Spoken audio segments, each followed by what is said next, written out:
itu, nah dia akan ketika membaik harganya itu loncat-loncat Pak perusahaan itu. Di tingkat umat kebutuhan equity itu lebih tinggi Pak daripada pinjaman berbentuk bunga. Ini sebetulnya zakat itu bisa menambah namanya tier 1, tier 2 daripada struktur modal di bank. Kalau zakat masuk ke bank, itu bisa dianggap equity, Pak. Jadi CAR-nya itu tiba-tiba menjadi besar. Kalau CAR-nya besar, Pak, itu lending-nya jauh bisa lebih besar lagi. Nah, kalau ini terjadi, bank syariah loncat dia perkembangannya. Zakat itu. Harusnya ini yang diperjuangkan oleh kita. Kenapa? Oleh kita, saya spesifik nih oleh PTIQ. Karena PTIQ ya, Pak Azmi, PTIQ itu representatif Al-Quran. Ya kan? Iya, iya. Jadi dari awal kita udah bisa di depan tuh gitu. Yang memperjuangkan Pak Sun Haji yang memperjuangkan apa namanya habitat bank syariah itu berbeda. Wah, itu keren sekali. Keren sekali. Jadi balik lagi ya. Saya melihat misalnya banyaknya lembaga zakat itu kan sesungguhnya karena tidak adanya trust ya. Jadi kita sesungguhnya tidak saling percaya. Maksudnya gini, jadi yang Muhammadiyah tidak percaya sama lembaga zakatnya NU, jadi bikin sendiri. Lembaga NU juga demikian. Saya sebagai orang NU ini mengarahkan kemana? Atau saya sebagai orang Persis atau orang apalah. Jadi kita itu sesungguhnya tidak saling percaya sehingga lembaga zakat ini menjamur karena saya tidak percaya dengan lembaga zakat itu. Dan saya kira itu bisa di-cover oleh ini. Oleh ini justru.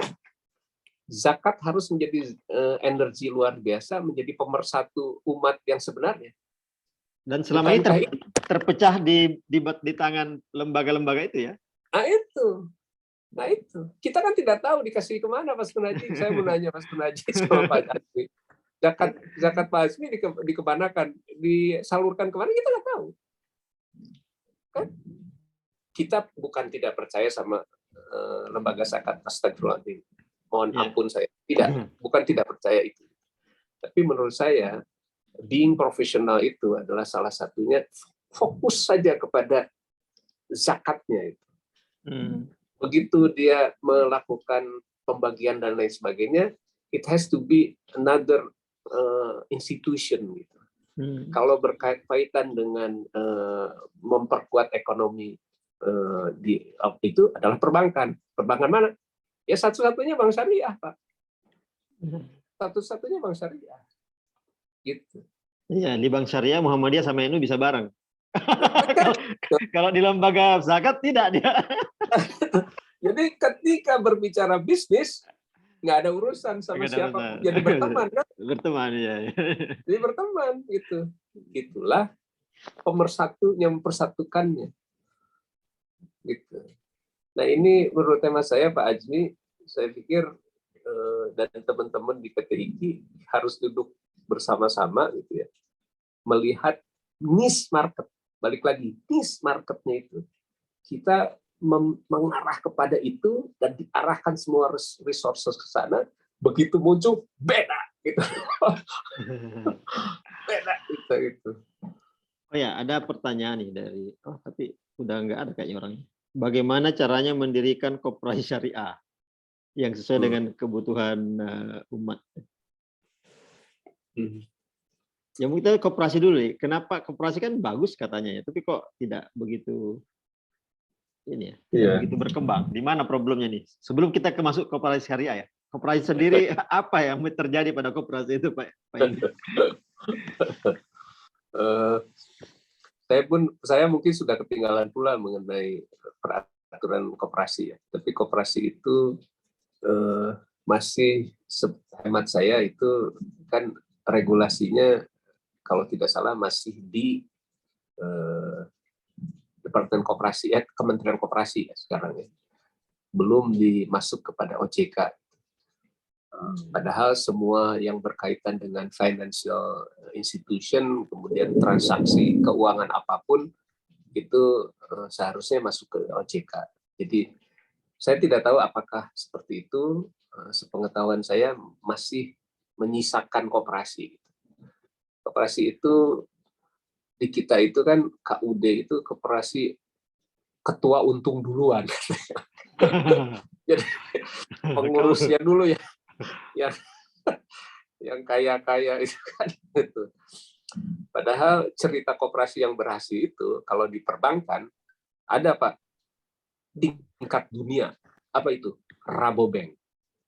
Rabobank itu adalah bank milik Belanda dimiliki oleh koperasi.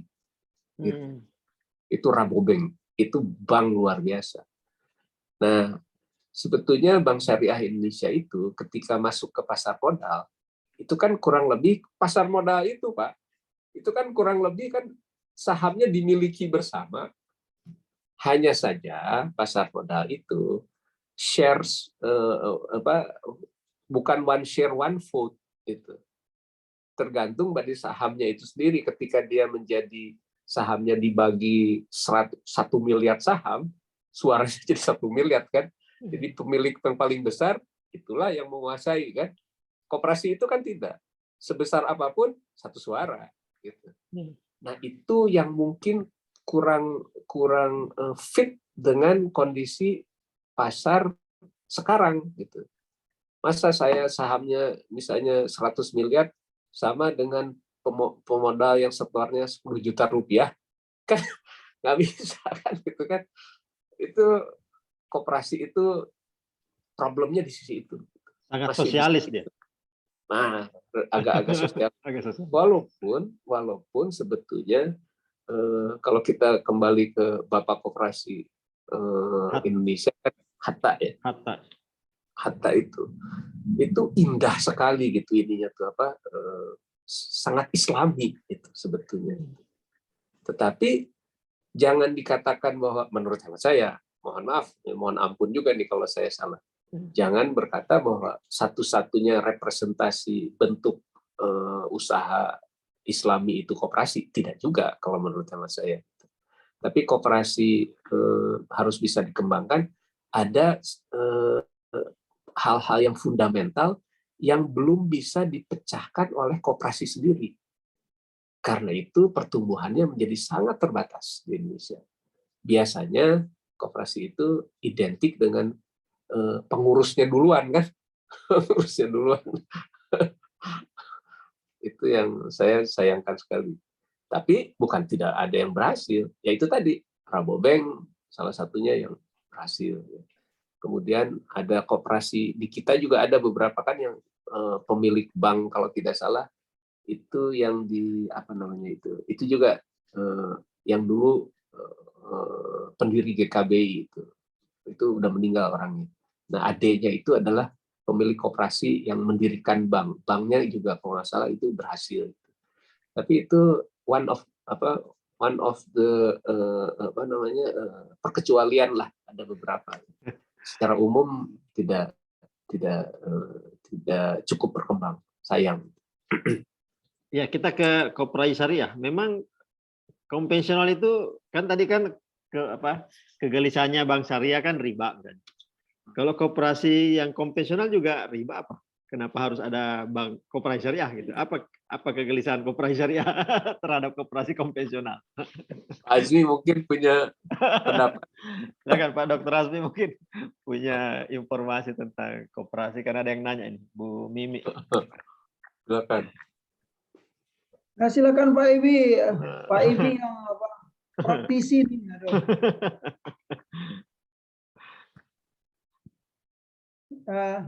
Kalau gitu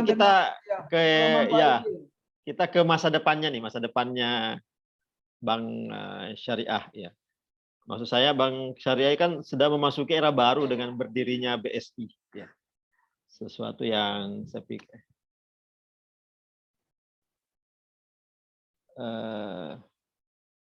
ada pertanyaan.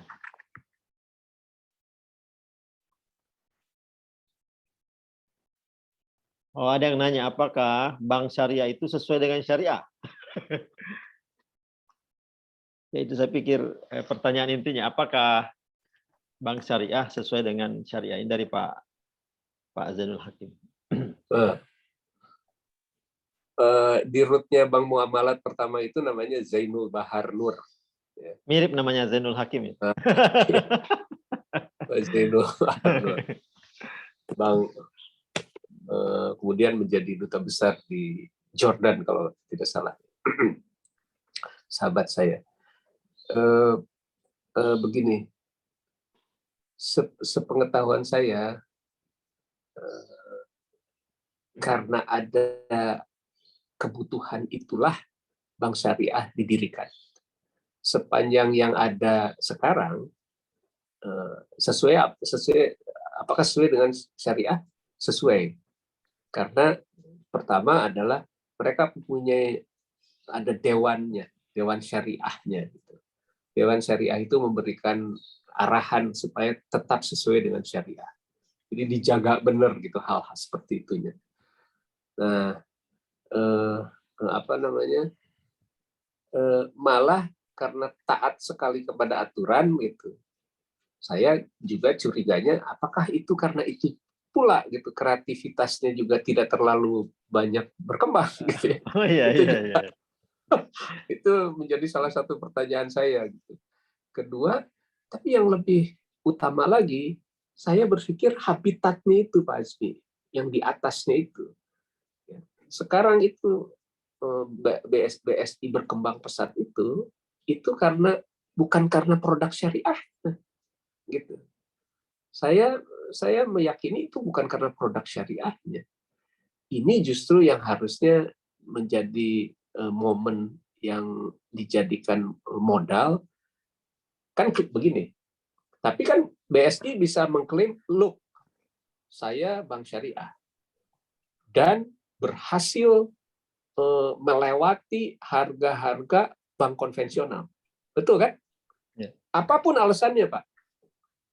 Walaupun bukan karena produk syariahnya, walaupun tidak ada yang terbukti di pasar modal harganya melompat tinggi. Kan itu bisa diklaim. Ini sebetulnya harus menjadi energi positif untuk menjadikan ekonomi bank syariah itu lebih bagus lagi yang lainnya. Dijadikan model, look gitu loh. Look bank syariah succeed in the stock market, which is stock market itu kan tidak mengenal pasar modal, itu tidak ada Nggak ada agamanya. Nggak ada agamanya. Dan ternyata bisa dia. Ternyata bisa. Itu kan harusnya dijadikan satu momen luar biasa kan gitu. Apapun ininya. Jadi harus diakui Pak. Saya nah ini kembali ke saya sekarang sebagai nasabah. Bapak-bapak semua di sini dan ibu-ibu adalah juga nasabah bank. Jadi potensial menjadi nasabahnya bank syariah. Saya mau nanya kepada bapak-bapak semua, ibu-ibu, ada produk apa yang lebih bagus daripada bank konvensional? Di bank syariah maksudnya. Di bank syariah.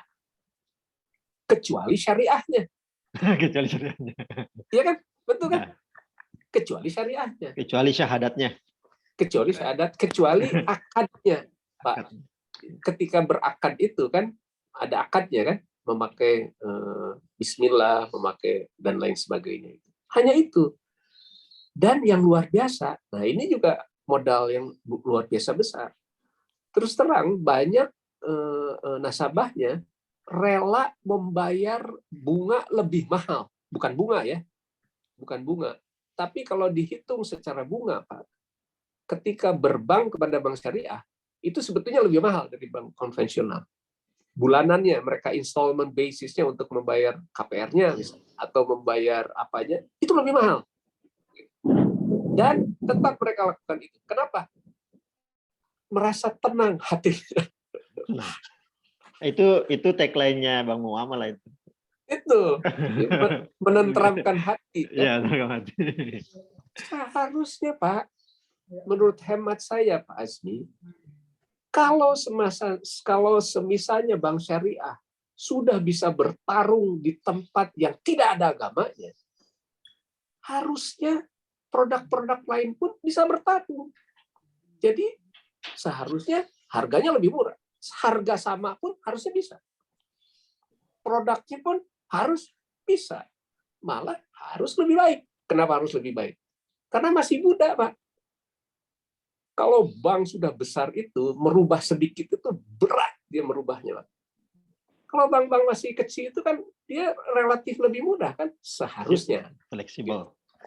Lebih fleksibel. Jadi balik lagi, saya punya optimisme yang sangat besar, walaupun tidak berlebihan ya.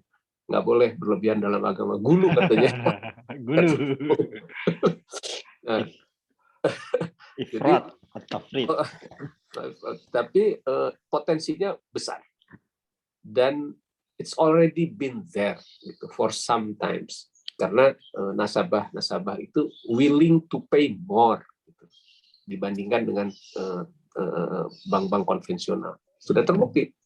Termasuk di PT IKI, saya punya kawan satu kelas, beliau mengatakan dengan gagah gitu, saya kalau bayar ke bank konvensional cuma segini, saya bayar lebih karena saya merasa tenang. Ini dalam tanda petik secara ekonomis beruntung atau tidak gitu.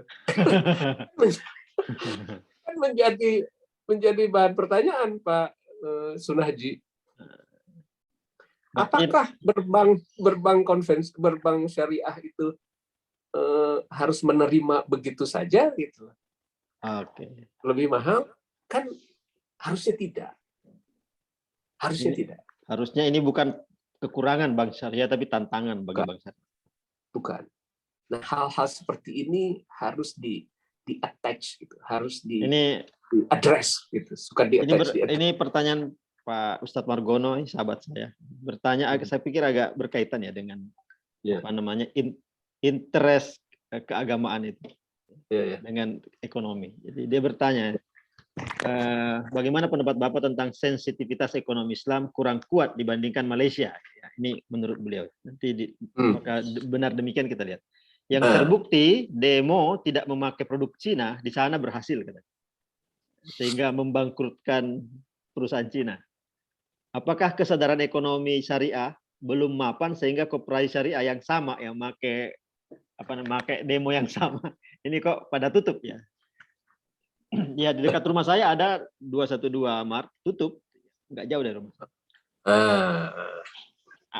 Nah, mari kita lihat ya ke situ ya.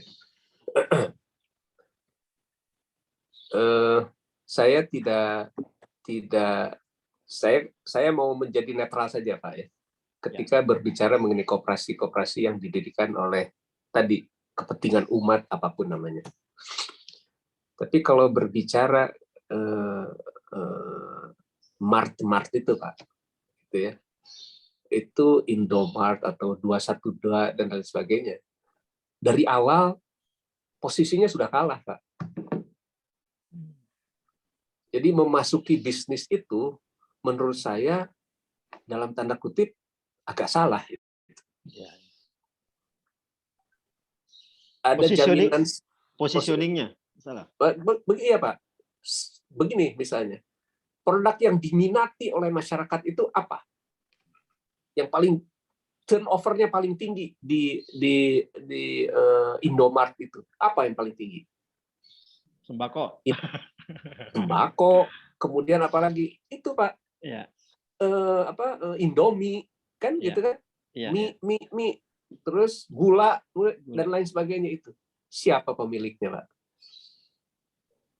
Pemiliknya adalah mereka. Gitu. Yang ini bukan soal agama. Mohon maaf ya, saya bukan soal agama. Kalau saya mendirikan jaringan saya sendiri dan saya menjual kepada Pak Muid memakai koperasi PT IKI syariah pula, terus pakai Al-Quran pendiriannya pakai Al-Quran lagi. Gitu kan? Saya mendirikan perusahaan nih sendiri, Pak. Apakah saya mau mengorbankan perusahaan saya karena memberikan kepada Pak Muid? Jelas tidak, Pak. Pasti tidak itu. Saya harus mengamankan Dulu. jaringan yang sudah saya bangun lama ini kan. Itu supply bahannya ini dan lain sebagainya itu harus diamankan dulu. Kalau mau yang lain masuk, mereka harus berpikir supply-nya itu harus sangat kuat, tidak boleh terputus. Satu itu. Harganya harus yakin sampai ini tidak boleh berubah. Ketiga adalah bahwa benar-benar misalnya pada margin yang tipis pun dia harus bertahan. Ini syarat pendirian itu tidak terpenuhi. Jadi mohon maaf tuh. Kecuali dia menjual produknya sendiri di mart-mart itu. Atau ada supplier yang dengan loyal, pokoknya saya kirim lah. Karena apa? Karena tadi mau membayar, kalau mau setia karena agama kan itu. Tapi terbatas Pak itu. Terbatas itu. Jadi kalau kita mau berkompetisi di ekonomi yang tidak beragama ini itu harusnya Pak Sunarji, Pak Azmi, kita kapitalisasi. Kan jelas ya, kita kapitalisasi dulu kelebihan-kelebihan kita. Kita kapitalisasi, Pak. Kelebihan kita apa? Kapitalisasinya adalah pertama, zakat harus dikapitalisasi. Jangan sampai dipakai yang lain. Harus itu dikapitalisasi. Dua, orang yang membayar lebih itu harus teridentifikasi. Dan ketika kita masuk, atau itu mereka yang harus join kan gitu. Ya. Tiga, harus ada jangka waktu tertentu Pak. Itu masuknya itu business as usual. Jangan mengandalkan bahwa ini akan begini. Pak ingat nggak pendirian Bank Suma dulu? NU dengan anaknya William Surajaya, siapa namanya? Edward Surajaya. Edward. Ininya itu premisnya itu, hipotesanya itu adalah didirikan bersama NU. NU itu punya 100 juta umat. Jadi kalau saya mendirikan dengan 100 juta nasabah, maka akan jadi bank paling besar di Indonesia. Apa yang lupa coba di situ? Apa coba Pak? Umat NU itu Pak, nggak ada duitnya. Pak Sunarji dong yang nggak ada duitnya. Tidak ada uangnya Pak. Yang ada uangnya belum tentu juga ke situ uangnya. Iya. Mereka itu membutuhkan dana. Terbalik kan? Iya. Bank itu mengumpulkan dana Pak. Orang itu membutuhkan umat NU itu lebih banyak yang membutuhkan daripada mau menyimpan. Yang mau menyimpan itu tinggalnya di Jakarta, Pak. Mereka tidak ada ekonominya, tidak ada agamanya mereka. Gitu loh. Jadi dari awal sudah salah prinsipnya. Kurang lebih, walaupun tidak sama dengan, saya ulang, kurang lebih, walaupun tidak sama dengan, pendirian koperasi-koperasi 212 itu dari awal sudah salah ininya. Tidak ada supply yang pasti. Ini sebetulnya kalau Pak Syafi Antonia hadir, beliau juga di koperasi 212 itu sebagai ketua apanya gitu loh. Ya, kita harusnya dapat keterangan lebih valid dari beliau ini. Ada apa sesungguhnya? Tapi begini Pak Muid, Pak Azmi, Pak Sunarji dan teman-teman semua, saya berjanji akan menghadirkan kembali Pak Syafi Antonio karena penting buat kita. Tetapi karena begini, saya punya hubungan istimewa yang sangat istimewa dengan Pak Syafi Antonio. Beliau juga kebetulan komisaris di tempat saya. Saya mendirikan perusahaan, beliau komisaris. Dan itu sih bisnis kecil-kecilannya lah. Tapi yang lebih utama, saya punya hubungan emosional yang luar biasa bagus dengan beliau. Saya menganggap adik saya itu Safi Antonio itu, sehingga ketika beliau sekolah di Australia itu kita tetap berhubungan. Setiap pulang ke Indonesia itu selalu bahasanya Pak Safi Antonio itu adalah lapor sama kakak katanya. Jadi datang sama saya cerita mengenai ini dan lain sebagainya. Jadi saya ikut terus perkembangannya Pak Safi Antonio, dan saya bersyukur pula di belakangnya gedung Tazkiyah sekarang sedang didirikan gedung megah ya, bantuan dari pemerintah, tetapi apa namanya itu karena silaturahminya adik saya ini. Di silaturahminya sangat bagus, cerdas orangnya, fokus, tidak berubah dari awal. Jadi di syariah, di ekonomi syariah tidak berubah, sekolahnya juga tetap itu, sehingga orang melihat bahwa representasi yang paling representatif ya Safi Antonio. Ya. Gitu. Ini saya lihat Pak Dr. Azmi mau bicara tuh. Silakan. Nah, Pak. Baik, bismillahirrahmanirrahim. Sedikit menanggapi ya, Masya Allah, tentang apakah bank syariah sudah syariah gitu. Ya, terima kasih waktunya Pak Muin, Ya, kemudian silakan. Pak Ibi sudah memberikan penjelasan, dan bapak-bapak yang lain, teman-teman semuanya yang hadir di Zoom ini. Kalau saya mengamati gitu kan, memang kita tidak bisa pungkiri gitu kan, ada yang mengatakan, yang memandang, yang menilai bahwa bank syariah itu ada yang mengatakan tidak syariah, ya, atau juga belum syariah 100%. Ya, tidak bisa dipungkiri. Tapi kalau saya, ya, saya lebih setuju dengan apa yang disampaikan Pak Ibih tadi, sudah syariah, tetapi saya juga setuju dengan istilah gitu kan, belum syariah 100%. Itu dia. Tapi kalau yang saya tidak setuju itu sama saja dengan bank konvensional. Nah, itu nggak bisa dikatakan sama saja gitu. Karena kenapa? Yang pertama, ya, dalam bank syariah, ya, contohnya produk-produk, ya, produknya tidak bisa disamakan gitu loh. Ya, makanya tidak bisa kita samakan gitu kan, bank syariah dengan bank konvensional.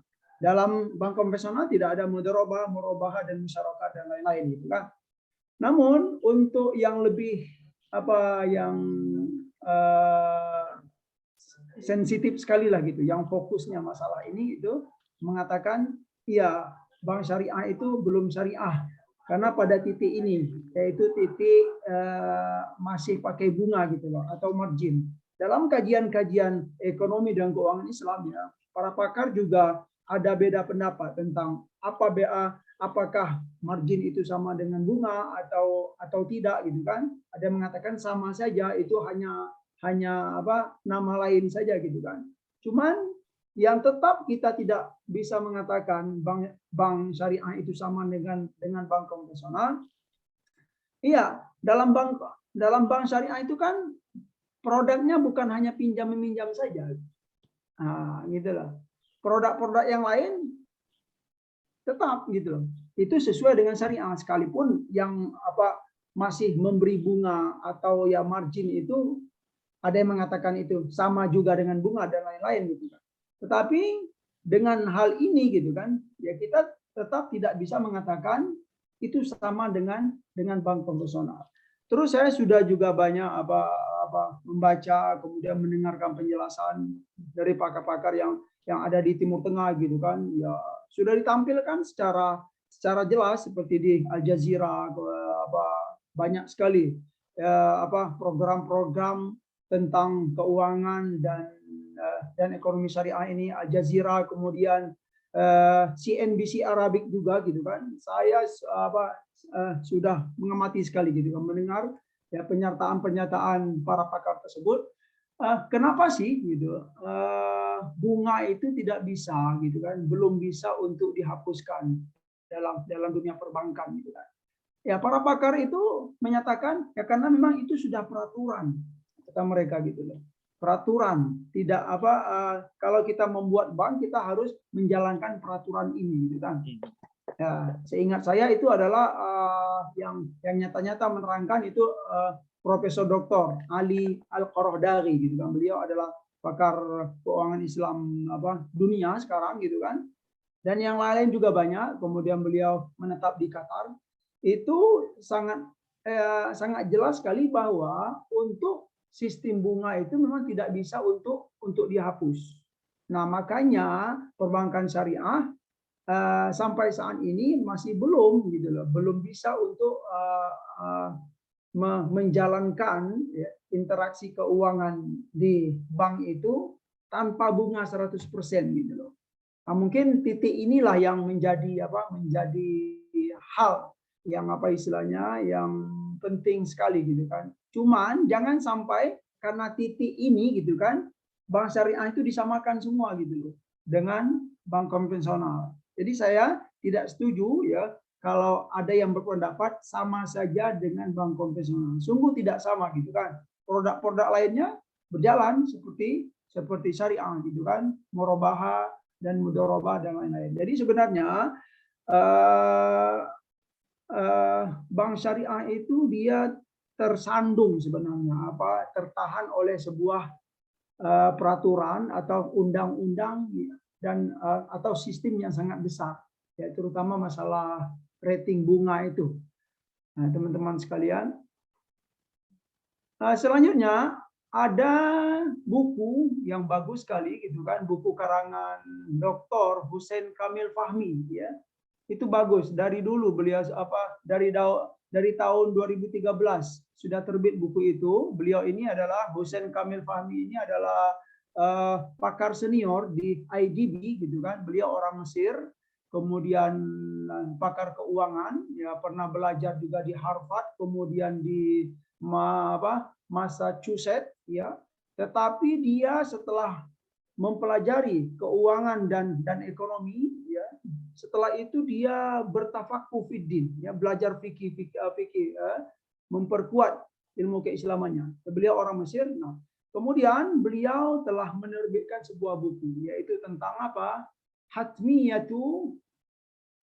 Hatmiyah i'adati haikalah an-nizam al-masrifi al-islami. Ya, kalau bahasa kitanya adalah keharusan untuk mengulang haikal, struktur sistem perbankan Islam. Itu bagus bukunya. Jadi memang di dalam buku tersebut ya digambarkan memang perjuangan itu memang istilahnya ya sistem yang sudah berjalan selama ini itu ada keharusan untuk dirapikan lagi. Itu ide pendapat yang beliau sampaikan dalam buku tersebut. Menarik kalau menurut saya.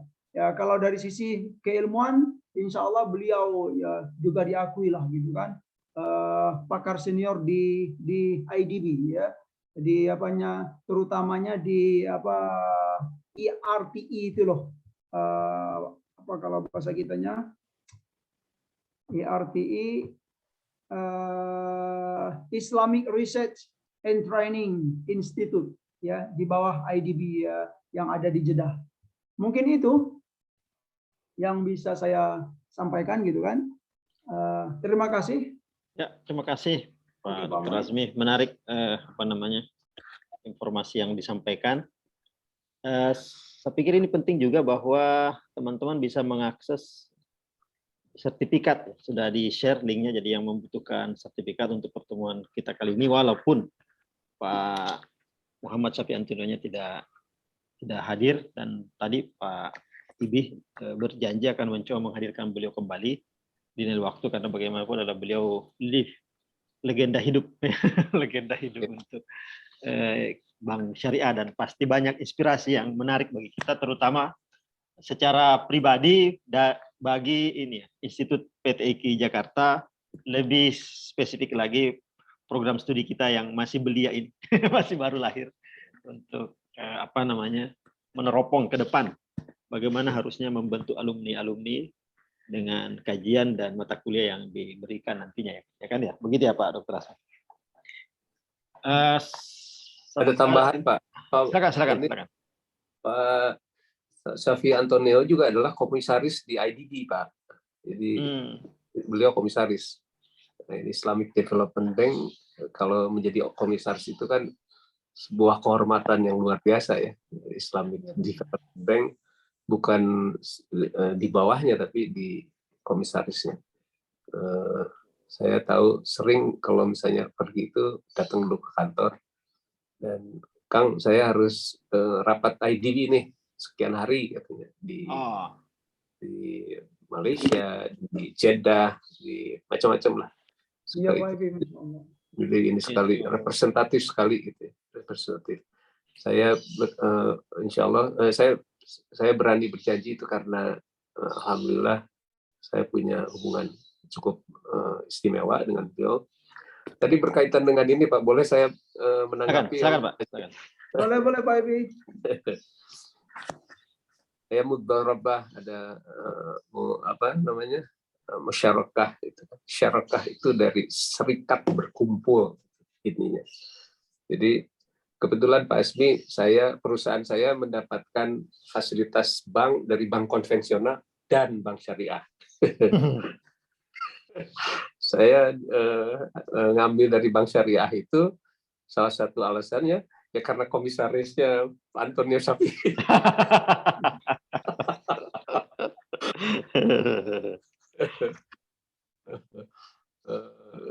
Saya juga mengatakan begini sama Pak Asmi, kalau saya mau compare gitu sama bank konvensional saya lebih mahal bang dari bank syariah itu. Mudharabah itu kan berbagi hasil, ya kan? Berbagi hasil antara pemilik dana dengan ini. Tapi tahu nggak Pak, mulainya dari mana bank syariah itu? Itu memakai referensinya kalau di bank konvensional berapa bunganya. Dan itu berdasarkan itu. Jadi murni 100% syariah tidak? Nah, silahkan dijawab sama Pak Asmi. Iya, tidak lah Pak. Kan seperti itu. Maksud saya adalah hal-hal seperti ini harusnya menjadi diskusi kita Pak di PT IKI. Kita harus keluar dengan solusi di mana bank syariah yang kita tawarkan konsepnya itu tidak kalah bagusnya gitu. Tapi bukan mohon maaf Pak, bukan dengan cara referensinya dari bank konvensional. Kemudian dicari caranya, beginian aja, memakai nama syariah, memakai nama bahasa Arab, jadilah syariah gitu. Nah itu rada-rada akal-akalan Pak, menurut hemat saya. Saya pengguna fasilitasnya, dan insya Allah saya ikhlas gitu, walaupun lebih mahal for the sake of syariah. For the sake of bank syariah, which I'm claimed as a Muslim gitu kan. Good Muslim.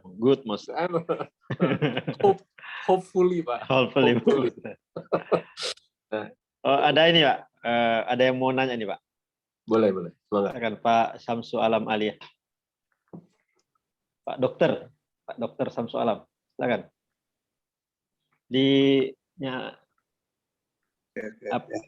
Silakan. Oke. Ya. Assalamualaikum warahmatullahi wabarakatuh. Waalaikumsalam. Aduh, saya telat banget ini tahu. Kalau ini baru buka-buka WA, ternyata ada diskusi menarik sebenarnya ini. Cuman baru 5 menit yang lalu wah ini bagus banget. Ini yang sedang dibicarakan di WA sebenarnya, tapi tidak pernah dapat kesimpulan. Saya tidak tahu, dari awal judul pun saya nggak tahu. Judul Zoom kita hari ini. Yang saya dengar terakhir ya bank syariah, bank konvensional. Cuma begini, dan ada ribanya. Ini yang sering sekali didiskusikan di grup-grup WA. Maaf, saya bukan ahli ekonomi, saya hanya ahli baca-baca WA. Saya punya pengertian sendiri tentang riba. Ini kebetulan juga 1 minggu terakhir bulan puasa ini saya kaji-kaji sedikit Al-Quran, tapi tidak kaji, cuma lihat artinya saja. sebatas-batas yang saya bisa, bahwa ternyata eh, betul dugaan saya, menurut saya sendiri, bahwa ada konsep riba yang sebenarnya yang harus diperbaiki. Menurut saya, riba di zaman Nabi dengan konsep riba yang dianut sekarang sepertinya, kalau saya bilang, sudah bergeser artinya. Kalau dulu riba mungkin berkisar pada hal-hal yang berkaitan dengan konsumsi. Misalnya saya pinjem makanannya tetangga gitu ya, 2 liter beras misalnya. Nah, cuman kalau dipersyaratkan, ini konsumsi ya, besok harus kembalikan 2,5 liter ya. Nah, ini yang jadi masalah saya kira, karena orang yang kebetulan minjem makanan, beras misalnya, itu adalah orang-orang yang betul-betul butuh. Nah, kalau dipersyaratkan kembali desa 2,5 liter, ini sebuah hal kondisi yang betul-betul mencekik buat yang pinjam untuk kebutuhan konsumsi. Nah, kembali kalau kita lihat sekarang, riba konsep sekarang kan orang minjem duit untuk bangun bangunan besar, untuk sebuah modal besar yang nantinya akan mendapatkan profit yang cukup besar. Saya kira perlu pertimbangan khusus bahwa apakah itu sebuah riba kalau seandainya pada saat dia meminjam uang kemudian diberikan bunga misalnya sekian persen, dipersyaratkan. Saya kira anggaplah kalau saya sekarang misalnya, ini sederhananya aja. Sekarang saya punya uang misalnya 1 juta pribadi. Saya sebenarnya mau beli minyak goreng untuk saya jual hari ini juga. Yang kalau saya ambil 1 juta, kemudian saya jual, beli minyak goreng 1 juta, kemudian saya jual, mungkin hari ini saya akan mendapatkan uang 1.200.000. Nah, kebetulan ada orang yang juga butuh. Pak Samsu, tolong pinjamkan duitnya 1 juta gitu ya. Nanti 3 hari kemudian saya kembalikan 1.500.000. Saya kira kalau misalnya daripada kalau saya beli minyak goreng kemudian saya jual, saya untung 1 juta, anggaplah 1.500.000 juga gitu ya. Kemudian pada saat yang sama ada orang yang ingin minjem duit saya dan betul-betul butuh. Nah, kemudian dia produksikan uang saya, dia juga mendapatkan uang, mendapatkan untung. Kemudian saya dapat 500 dan saya tidak menggunakan uang saya kecuali hanya memberikan dia saja gitu. Nah, ini kan sebuah hal yang sebenarnya identik masalahnya. Satunya saya beli sendiri kemudian saya mendapat untung, satunya saya minjemkan ke teman saya supaya dia juga untung gitu ya. Nah, kemudian kalau saya katakan kembalikan 1.500.000 ya, oh ya nggak apa-apa, nanti akan saya kembalikan. Saya kira nggak masalah. Nah, ini konsep seperti ini saya kira sama saja dengan kalau di dunia perbankan, saya kira pasti sama. Jadi ada perbedaan yang harus kita sikapi, bahwa riba pada zaman Nabi mungkin karena suasana konteks pada saat itu adalah konteks orang-orang yang memang tidak mampu atau sangat sederhana. Nah, kemudian kita saat ini kan sudah ya namanya perusahaan-perusahaan besar misalnya gitu ya. Nah, itu yang pertama. Kemudian yang kedua, saya juga melihat kok bank-bank syariah yang saya juga pernah sampai hari ini masih saya sering berhubungan dengan bank syariah. Sehubungan dengan saya rencana mau coba-coba masuk ke perusahaan, tapi sampai hari ini masih susah gitu ya. Termasuk di antaranya salah satu yang saya kontak ya bank syariah. Ternyata sekarang karena sudah saking lamanya berubah menjadi Bank Syariah Indonesia ya. Yang sebelumnya Bank Syariah apa gitu ya. Nah, saya di tempat saya dulu bekerja perusahaan pribadi juga. Dia kerjasama dengan salah satu bank syariah, sama juga. Mencekik juga, Pak. Mencekik juga. Kalau seandainya betul-betul syariah itu betul-betul syariah, artinya bagi hasil, begitu perusahaan rugi, dia tidak boleh mendapatkan apa-apa.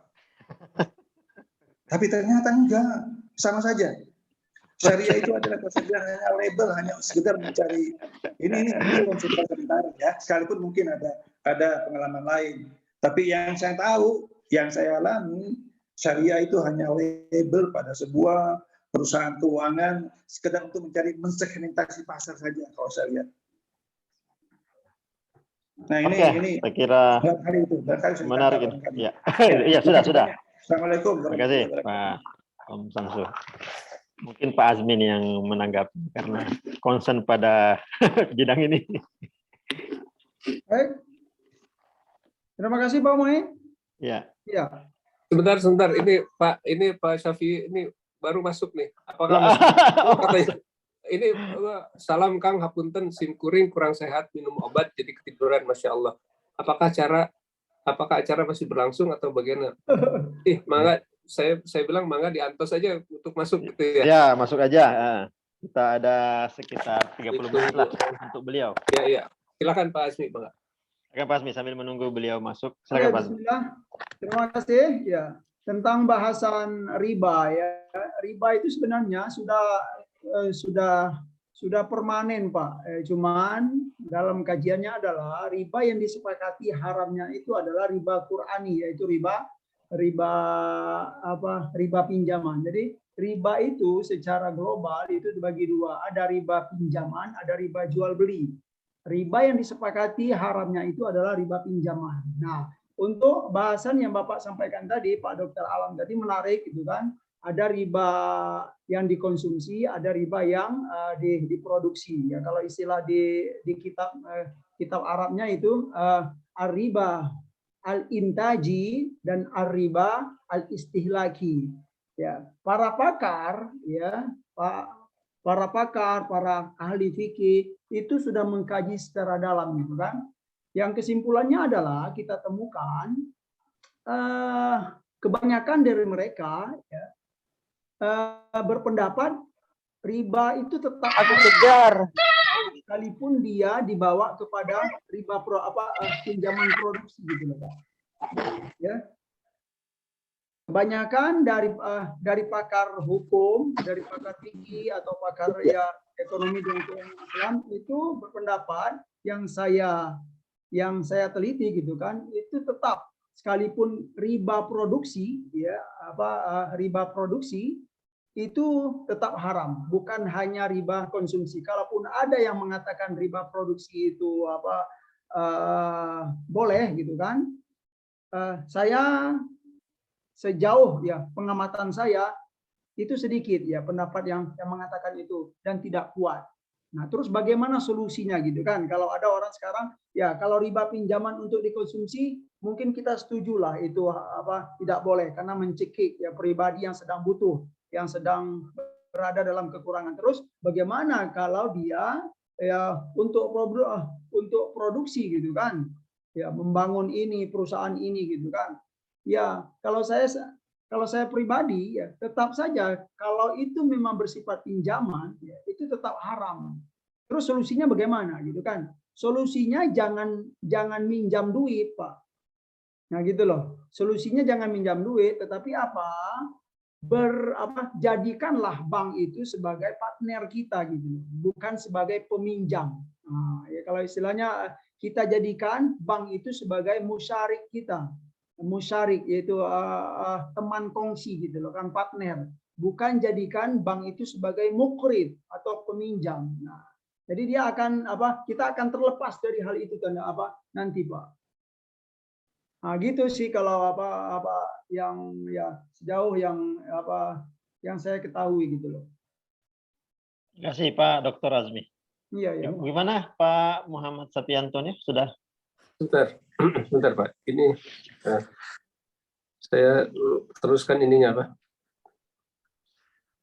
Atau lain kali aja Pak, beliau istirahat aja dulu karena waktunya juga sudah sangat mepet. Ya, sudah sangat mepet ya. Karena di Maroko posisinya masih subuh. Oh. Insya Allah. Saya terusin itu ke Pak itu HP-nya beliau. Saya sama kamu itu barusan. Dan simkuring semalam kurang sehat dikasih obat tidur. Masya Allah keluarga meng-off-kan juga HP karena di posisinya masih subuh. Saya minta diganti waktunya aja ya. Kalau gitu. Oh iya. Nah kalau sekarang ini. Ya. Nah, saya mungkin ingin kembali ke pertanyaan tadi, pertanyaan dari Pak siapa? Pak Samsu Alam. Pak Samsu Alam, ada dua hal yang ingin saya sampaikan. Pertama, kegelisahan Pak Samsu Alam sebetulnya sebagai praktisi, tadi yang disampaikan oleh Pak Azmi itu normatif ya. Dan antara normatif dan praktek itu kan ada sesuatu, ada gap di dalamnya gitu. Ada gap. Nah, yang sekarang terjadi itu memang Pak Samsu Alam adalah saya juga pengguna atau user daripada bank syariah. Gitu. Sepengetahuan saya, riba itu seluruh ulama itu sepakat itu adalah haram. Sepakat semua. Masalahnya adalah riba itu apa? Nah, itu yang jadi masalah. Gitu. Ada yang mengatakan riba itu ketika berlipat ganda, riba. Ada yang mengatakan yang paling itu tuh pokoknya berapapun di atas pokok, riba itu. Itu yang masih berdebat gitu. Nah, dan bukan suatu hal yang kebetulan juga gitu. Ayat-ayat mengenai riba itu kan kalau tidak salah hanya 9 hari sebelum Rasulullah wafat kan, seakan-akan diserahkan kepada kita untuk mempergunakannya. Hanya saja riba itu yang terjadi pada saat itu, sepengetahuan saya adalah ketika menindas, Pak. Kalau menindas itu jelas itu riba, berapapun besarnya riba. Tapi yang tadi Pak Samsu Alam katakan, kalau saya meminjamkan 1 juta kemudian dalam beberapa hari bertambah 500.000, itu bukan riba lagi Pak, itu rentenir. Renten. Itu rentenir Pak, itu bukan riba lagi, itu rentenir. Karena hanya dalam beberapa hari. Jadi pemisalannya itu agak ekstrim. Jadi tidak begitu. Nah, maksud saya adalah begini. Sepengetahuan saya, Pak Samsu, di perbankan syariah itu, latar belakangnya begini. Ketika diperjanjikan, Pak, dari awal,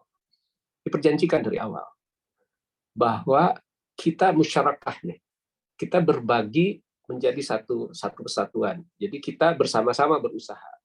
Profitnya dibagi sama kita. Profit buat bank berapa, buat ini berapa. Nah, itu sebetulnya harusnya jadilah sepakatlah gitu. Saya menandatangani akad kredit, bismillah dan lain sebagainya. Jadi akadnya saja sudah pakai bismillah. Jadi kelebihannya dari awal itu adalah memakai bismillah. Sementara bank konvensional tidak, gitu kan. Padahal bismillah itu bisa juga kan tidak usah ditulis kan, bisa. Ya, tapi nggak apa-apa, ini kelebihannya. Tapi Pak, jadi yang saya permasalahkan adalah begini. Pertama, masih menjadi perdebatan riba itu apa? Tapi ribanya itu jelas haram. Semua sepakat. Hanya berlipat ganda, apakah hanya bertambah dari pokok, itu yang diperdebatkan. Ya. Ada beberapa imam, saya lupa namanya, yang pokoknya di atas itu haram. Di pelaksanaan di lapangan adalah yang terjadi di Indonesia. Jangan ke asing dulu, Pak. Jangan ke Timur Tengah dulu. Timur Tengah lain lagi dia. Di kita itu adalah referensinya adalah bank konvensional. Itu saja masalahnya. Jadi di bank konvensional itu Pak Muid dapat kredit konsumsi itu bunganya katakan 12%. Di bank syariah di bank syariah itu diganti namanya, tapi bunganya kurang lebih segitu juga, Pak. Dan referensinya dari bank konvensional. Itu yang jadi agak saya rada kurang ini. Yang ketiga, nah ini juga maaf Pak, ini berkaitan fikih. Saya rencana di sini justru gitu ya. Usul fikih itu kalau nggak salah Pak Sunhaji, Pak Azmi, kalau dialiri oleh haram, maka haramlah ke bawahnya, betul? Betul kan begitu ya? Kalau ada yang teraliri oleh haram, maka yang dilewatinya haram semua. Saya mau nanya sama Pak Sun Haji sekarang, Pak Azmi. Pak Azmi udah naik haji? Ya. Sudah, Pak. Tahun berapa, Pak? Pak Azmi naiknya dari Aljazair dia, Pak. Tidak bisa jadi contoh dia. Dari Mesir. Dari Mesir, nggak bisa Dari jadi Mesir. contoh dia, nggak Tapi bisa. Pak Sun Haji aja, Pak Sun Pak Haji Sun aja. Haji sudah haji, Pak? Haji. Sun. Ya. Sudah ya? Ya, Sudah ya? Tahun berapa, Pak? Tahun 2019, Pak. 2019. Pak, Bapak kurang lebih pakai Garuda berangkatnya, Pak. Ya kan? Ya, betul. Garuda itu, Pak, pesawatnya itu leasing, Pak. Leasing itu kalau itu riba itu, Pak. Kalau bank konvensional disebutkan riba, kalau semua yang ada, semua bank konvensional itu riba, maka leasing Garuda itu haram, Pak. Bapak melewati tol waktu berjalan ke airport, Pak, itu melewati tol, tolnya itu dibiayai oleh pinjaman bank, Pak. Kalau bank konvensional dibilang riba, Pak, itu di perjalanannya Bapak haram, Pak. Jadi mohon maaf, Pak, haji Bapak tidak afdol itu, tidak sah itu. Bukan sebenarnya nggak wajib haji, haji jadi nggak wajib. Karena bayangkan, jadi Pak, jangan, menurut hemat saya.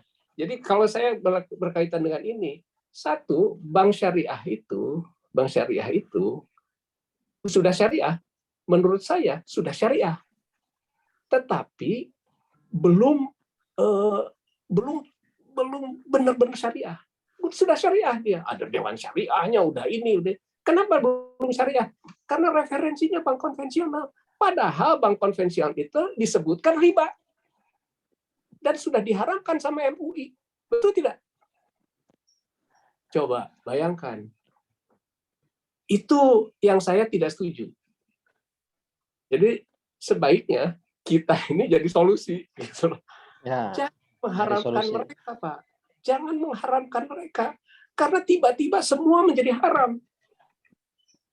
Pak Sun Haji menjadi tidak ini. Saya tahun 95 Pak naik hajinya. Wah, bank syariahnya belum ada lagi pada saat itu. Lebih parah lagi tahun 2005 saya yang kedua kali sudah ada bank syariah, tapi saya pakai Garuda juga gitu berangkatnya. Yang saya tahu leasingnya dari bank asing pula gitu. Waduh, celaka saya. Nah, jadi ada beberapa hal yang harus diinikan tuh. Satu adalah sebaiknya bank konvensional itu, Pak Samsu, harusnya jangan dituduh sebagai riba dia. Karena riba pun, saya ulang Pak, karena riba pun ternyata masih diperdebatkan. Apakah berlipat ganda riba? Di bank konvensional tidak berlipat ganda, Pak. Saya nasabah bank syariah, bank konvensional tidak berlipat ganda. Yang tadi Bapak katakan saya mau memberikan uang tadi 500.000 dalam beberapa hari, Bapak rentenir, Pak. Jelas itu rentenir. Bank konvensional itu hanya sekitar 10% bunganya. Bank syariah di atas 12, Pak. Coba, 2%. Kalau saya minjemnya 100 miliar, 2 miliar bedanya, Pak. 2 miliar bedanya. Besar itu, gitu. Karena saya merasa bahwa, ini biaya karena saya Muslim. Karena Jadi, walaupun kantong tidak tenang, hati tenang. Mudah-mudahan kita nih di PT IKI ini, menurut saya Pak Azmi, ini sudah jadi PR dari awal. Dan lulusan kita, tapi jelas Pak, jelas. Satu adalah opportunity di bank syariah sangat besar. Jelas itu. Itu jelas.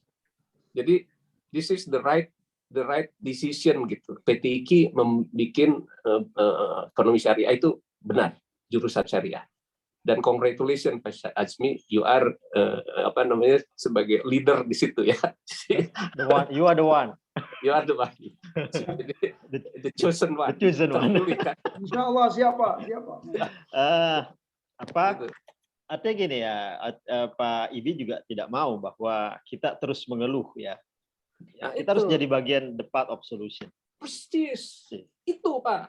Justru itu. Jadi kedua, kita harus bersepakat, menurut hemat saya, Pak. Mari kita berdebat. Tapi kalau mengatakan itu bank konvensional itu riba dan harap, tadi konsekuensinya Pak Sun Haji tidak jadi harus balik lagi itu, Pak. Ya maksudnya begini bahwa bagi yang bergelut di dalam sistem syariah ini, ya jangan menutup telinga dari hal-hal seperti itu. Karena kalau menutup telinga tidak selesai ini urusan. Persis. Nah, ketiga, Pak, banyak sekali produk-produk di luar. Tadi ada yang protes haji lagi deh. Saya keluar dari haji. Karena kebutuhan akan pembiayaan bagi umat itu sangat besar dan bisa sangat beragam. Dan menurut hemat saya, bank syariah sesungguhnya harus bisa lebih leluasa. Harus bisa lebih leluasa membiayai itu. Sehingga punya diferensiasi produk yang lebih bagus dari bank konvensional. Nah, itu Islam yang benar. Gitu loh. Itulah Islam. Kita lebih baik jadinya dari bank konvensional. Itu menurut hemat saya. Tapi jangan menuduh itu, Pak. Karena kalau ketika menuduh kan usul fikih kan begitu, Pak. Kecuali Pak Azmi punya jawaban lain. Tidak, Pak, ini haram sedikit nggak apa-apa. Nah.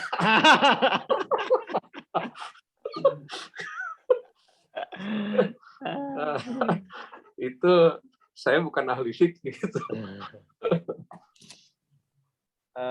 Sekarang waktu sudah menunjukkan jam 3:05. Alhamdulillah. Dan kita sudah melalui diskusi yang menarik ya. Dan Ya. seandainya Pak Muhammad Safi Antonio hadir, saya pikir jauh lebih menarik. Ya. Karena kita bertemu dengan embahnya. Embahnya ini problem. Iya. Hari Minggu ya, gimana kalau hari Minggu ya? Kan hari Senin minggu depan ya? Dijadikan ke Ahad aja, Pak. Enggak kan, hari Ahad ada yang sudah isi, Pak. Oh iya, Pak, ini ya, Pak siapa namanya? Rohmin Dahuri. Pak Rohmin Dahuri. Oke. Senin. Ini saya langsung kirim nih. Ya.